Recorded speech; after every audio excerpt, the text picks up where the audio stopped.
حضرات ہاتھ اٹھا کر اس کی تائید کیجیے اور وعدہ کیجیے۔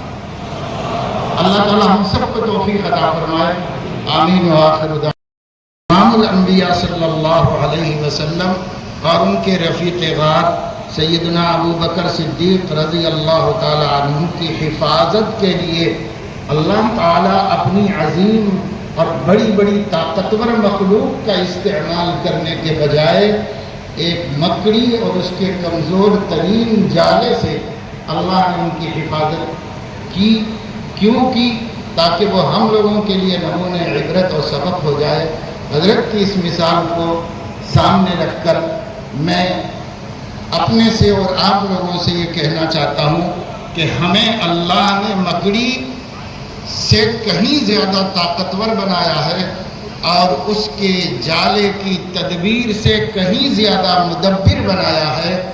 تو کیا ہم لوگ اللہ کے دین اور اللہ کے بندوں کے ایمان کی تحفظ کے لیے اپنا فرض ادا کریں گے اور اس جلسے میں اس بات کا وعدہ کر کے اٹھیں گے کہ ہم میں سے ہر ایک کل ہی سے اپنی اپنی بستی اور اپنے محلے گلی علاقے کے اندر ضرورت بقدر مکاتب کے قیام میں علماء کے ساتھ مل کر اپنا فرض ادا کرے گا۔ اس کے لیے آپ حضرات ہاتھ اٹھا کر اس کی تائید کیجیے اور وعدہ کیجیے۔ اللہ تعالی ہم سب کو توفیق عطا فرمائے، آمین و آخر دعوانا۔